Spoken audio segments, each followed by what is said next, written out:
Disgruntled white guy gets in plane, flies it into a building, leaves a suicide note complaining about the IRS and no taxation without representation, calls the American people zombies, and declares that the only solution is violence.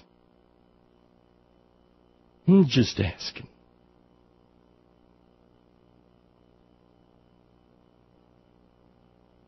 Who's that sound like?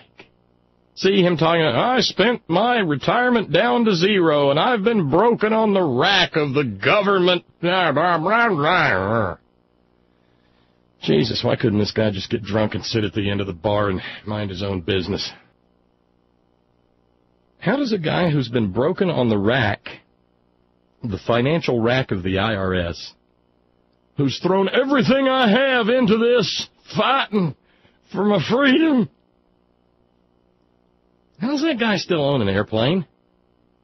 And he didn't take off from his residential street. He left from an airport. Owned a home, had a family in that home. And by the way, set fire to that home before he left it.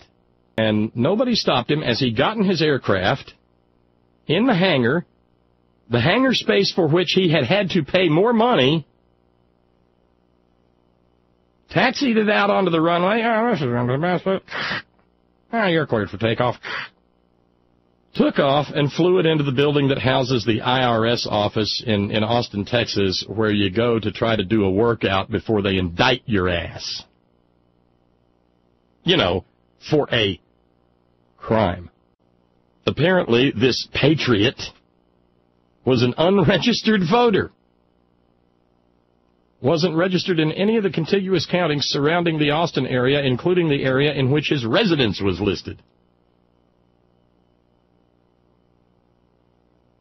Texas Betsy went and checked and was told by the whoever maintains the voter registration, you know, I've been wondering, you're the first person who's checked on his registration. Rick Goodner, Horn psychotherapist, did offer a few diagnostic observations. He says, it does indeed appear that the guy was a tax-dodging teabagger, narcissistic and paranoid personality disorder, but was not, this is important, not insane. He planned on taking his wife and kids out due to them not being able, quote-unquote, not being able to live without him.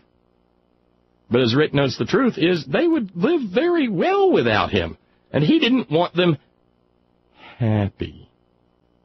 And that's all you've heard all day long is, well, you know, some people just go a little funny in the head. You know, funny. Ha-ha, crazy. And that's what this guy was. He was just crazy. Sometimes we have crazy people in airplanes. Sometimes crazy people in airplanes do crazy things. All over Fox News.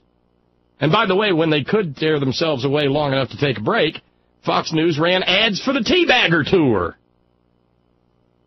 We told the elected officials in Washington, D.C. to shape up or ship out, and they didn't shape up, so we're crossing the country and we're getting ready to throw them out.